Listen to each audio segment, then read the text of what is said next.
नमस्कार, आप शिक्षक भर्ती देख रहे हैं। दोस्तों वीडियो में आगे बढ़ते हैं, लेकिन उससे पहले आप सभी को जय हिंद जय भारत। दोस्तों फाइनली टेट मामले को लेकर सुप्रीम कोर्ट ने जो 1 सितंबर 2025 को फैसला दिया था, उस फैसले के खिलाफ 13 मई 2026 को सुप्रीम कोर्ट के ओपन कोर्ट में सुनवाई हुई। लेकिन दोस्तों जज साहब के रवैये के बाद ऐसा लग रहा है कि शिक्षकों को पूर्ण रूपेण न्याय नहीं मिलने वाला है। उसी के संबंध में भारत के राजपत्र को लेकर काफी ज्यादा जिक्र हो रहा है, जिसमें दोस्तों साफ साफ ये लिखा गया है कि टेट मामले को लेकर जब से टेट लागू हुआ उसके पूर्व शिक्षकों पर कोई फर्क नहीं पड़ेगा। यहाँ पर आप लोग देख पाएंगे फाइनली दोस्तों मेरे द्वारा भारत के राजपत्र को दोस्तों यहाँ पर जो है लेकर आया गया है। आप लोग यहाँ पर दोस्तों देख पाएंगे। और दोस्तों ये राजपत्र के बारे में हमारे पास जो है एक अध्यक्ष हैं, यहाँ पर दोस्तों देखेंगे, इनका नाम है दिलीप सिंह रघुवंशी, अध्यापक शिक्षक संयुक्त मोर्चा जिला जो है अशोकनगर की ये दोस्तों अध्यक्ष हैं। आप लोग देख पाएंगे इन्होंने मेरे चैनल पे ये भेजा और इन्होंने कहा कि आप अपने वीडियो के माध्यम से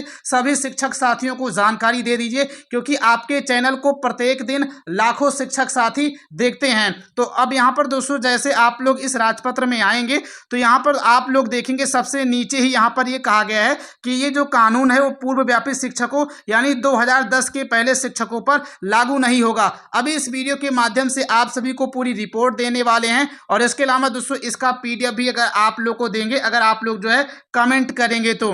दोस्तों वीडियो में आगे बढ़ते, लेकिन उससे पहले यदि आप लोग हमारे इस चैनल पे नए हैं, चैनल को सब्सक्राइब या फॉलो जरूर कर लें। नीचे यहाँ पर आप लोग देख पाएंगे सब्सक्राइब या फॉलो करने का ऑप्शन दिख रहा होगा। जैसे आप लोग इस पर क्लिक करेंगे फाइनली आप लोग हमसे जुड़ जाएंगे, ताकि आने वाले दिनों में टेट मामले को लेकर भारत सरकार की तरफ से जो भी प्रावधान किए जाएंगे वो भी आपको हमारे इसी चैनल के माध्यम से बताया जाएगा। तो टेट मामले की हर खबर डंकी की चोट पाने के लिए चैनल को सब्सक्राइब या फॉलो जरूर कर लें। अब चलते हैं, आप सभी को सारी जानकारी वन बाय वन करके अच्छे तरीके से बताते हैं। फाइनली दोस्तों यहाँ पर आप लोग देख पाएंगे ये जो है द गजट है, ये दोस्तों इंडिया का यहाँ दोस्तों लिखा गया पूरी जानकारी इसमें बताई गई है। और दोस्तों जो ये गजट जारी हुआ है वो यहाँ पर देखेंगे 17 अक्टूबर 2017 को भारत सरकार के द्वारा उस दिन मंगलवार था, तो 17 अक्टूबर को मंगलवार था, उसी दिन भारत सरकार ने जो है जारी किया है, यानी जो है हनुमान जी के दिन ये शुभ दिन जारी किया हुआ है। आप लोग दोस्तों यहाँ पर देख पाएंगे, यहाँ पर भी लिखा गया अधिसूचना नई दिल्ली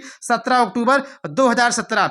अब दोस्तों इसमें ये जानकारी दी गई है कि निःशुल्क और अनिवार्य बाल शिक्षा का अधिकार अधिनियम 2009 की धारा जो है का 35 की धारा 38 द्वारा प्रदत्त जो है शक्तियों का प्रयोग करते हुए केंद्र सरकार एतद द्वारा निःशुल्क और अनिवार्य बाल शिक्षा का अधिकार नियमावली 2010 में आगे की संशोधन करने के लिए निम्नलिखित जो है यहाँ निम्नलिखित निकाय बनाती है। आप लोग देखेंगे अब दोस्तों इसमें जो है 2-3 निकायों का जिक्र किया गया है। पहला चीज तो दोस्तों इसमें ये कहा गया है कि इन नियमों को निःशुल्क और अनिवार्य बाल शिक्षा का अधिकार अधिनियम 2017 कहा जाएगा। अब दोस्तों ये द्वितीय संशोधन है, इसके पहले शायद दोस्तों केंद्र सरकार ने 2012 में पहले से ही संशोधन कर दिया था, उस समय कांग्रेस की सरकार थी, लेकिन 2014 में मोदी की सरकार बनते ही आगे जाकर के 2017 में इसका संशोधन किया गया और दूसरा संशोधन था दोस्तों इसमें। बाकी दोस्तों इसमें यह भी कहा गया कि ये कानून जो है 1 अप्रैल 2015 से ही लागू हो जाएगा। आगे दोस्तों ये भी इसमें दूसरे नंबर में देखेंगे, यहाँ पर ये पूरा प्रावधान इसमें किया गया है कि निःशुल्क और अनिवार्य बाल शिक्षा का अधिकार नियमावली 2010 में नियम 19 के उपनियम 1 और 2 में शिक्षकों से संबंधित भाग 4 में 5 वर्ष शब्द के स्थान पर दोनों जगह पर जहां कहीं भी हो 9 वर्ष शब्द को प्रतिस्थापित किया जाए। यहाँ पर दोस्तों देखेंगे और यहाँ पर दोस्तों मेन बात इसमें यही चीज है कि जो यहाँ पर आप लोग देखेंगे 1 पॉइंट और 2 पॉइंट, यही तो दोस्तों यहाँ पर यही मेन चीज है, मेन केस यहीं पर दोस्तों पूरा अटका हुआ है। जब यहाँ पर 13 मई 2026 को सुप्रीम कोर्ट में रिव्यू याचिका के दौरान दीपांकर दत्ता बार बार जिस चीज का जिक्र कर रहे थे वही दोस्तों ये दोनों चीजें हैं। एक में क्वालिफिकेशन के बारे में जानकारी दी गई है, तो दूसरे में ये बताया गया है कि एक क्वालिफिकेशन जो है शिक्षकों को पूर्ण करना होगा, चाहे नियुक्त करने वाले या चाहे सभी शिक्षकों को जो कार्यरत हैं या नहीं है, सबको यहाँ पर पूरा करना होगा। यहाँ पर दोस्तों देखेंगे लिखा गया है निःशुल्क और अनिवार्य बाल शिक्षा का अधिकार अधिनियम 2009 की मूल अधिनियम को निःशुल्क और अनिवार्य बाल शिक्षा का अधिकार संशोधन अधिनियम 2017 द्वारा संशोधित किया गया था और शिक्षकों की नियुक्ति हेतु अहर्ताओं और सेवा संबंधी निबंधन एवं जो है शर्तों से संबंधित मूल अधिनियम की धारा 23 की उपधारा 2 में एक नया उपबंध जोड़ा गया था। जोड़े गए नए उपबंध को निम्न अनुसार पढ़ा जाए, बशर्ते कि 31 मार्च 2025 तक नियुक्त अथवा जो है यहाँ पर देखेंगे पदासीन प्रत्येक शिक्षक जिसने उपधारा 1 के अंतर्गत यथा निर्धारित न्यूनतम अर्हताएं प्राप्त नहीं की हैं, निःशुल्क और अनिवार्य बाल शिक्षा अधिकार संशोधन अधिनियम 2017 के प्रारंभ होने की तारीख से 4 वर्ष की अवधि के भीतर इस न्यूनतम अर्हता को प्राप्त कर लेगा। यहाँ पर दोस्तों देखेंगे। अब दोस्तों दूसरा पॉइंट है, मेन बवाल और मेन चीज यहीं पर फंसा हुआ है। यहाँ पर दोस्तों इसमें साफ साफ ये लिखा गया है जो पूर्व के शिक्षक है उन पर कोई भी नियम लागू नहीं होगा, लेकिन ना जाने सुप्रीम कोर्ट जो है किस बात पर अड़ा हुआ है कि वो पूर्व के शिक्षकों पर भी लागू कर रहा है। जब आप लोग दूसरा पॉइंट ये पढ़ेंगे तो आपको पूरी की पूरी बात अच्छे तरीके से समझ आ जाएगी। जैसे दोस्तों यहाँ पर देखेंगे दूसरे पॉइंट में ये लिखा गया है कि इन विषयों को उक्त अधिनियम के प्रारंभ होने की तारीख अर्थात 1 अप्रैल 2015 से पूर्व व्यापी प्रभाव से घोषित करते हुए निःशुल्क और अनिवार्य बाल शिक्षा का अधिकार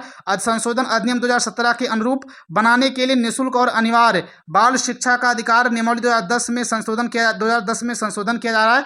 इन नियमों को पूर्व व्यापी प्रभाव से घोषित करने से किसी भी व्यक्ति के हितों पर कोई प्रतिकूल प्रभाव नहीं पड़ेगा। यानी दोस्तों इस लाइन के माध्यम से सरकार सभी शिक्षकों को ये सूचित करना चाहती है कि जो हमने 2017 में संशोधन किया था और 2017 में जितनी भी हमने न्यूनतम योग्यताएं जो है करने को प्राप्त करने को कहा था, वो सभी योग्यताएं जो है पूर्व के शिक्षकों पर लागू नहीं होंगी, ना ही शिक्षकों पर कोई प्रतिकूल प्रभाव पड़ेगा। लेकिन दोस्तों ना जाने किस बात की ये बात जिद है कि सुप्रीम कोर्ट इसी बात को मान करके बैठ गया है, जबकि यहाँ पर साफ साफ ये लिखा गया है कि इन नियमों को पूर्व व्यापी प्रभाव से घोषित करने से किसी भी व्यक्ति के हितों पर प्रतिकूल कोई प्रभाव नहीं पड़ेगा। तो दोस्तों दीपांकर दत्ता सर को ये बात माननी चाहिए। और वैसे भी दोस्तों ये बात है ही, अगर कोई भी नियम कानून हो, अगर दीपांकर दत्ता साहब 2017 के संशोधन अधिनियम के आधार पे फैसला दे रहे हैं तो किस आधार पे वो कोई कानून पहले लागू हो सकता है। मान लीजिए अगर 2017 के संशोधन से कानून आ रहा है, फैसला आ रहा है,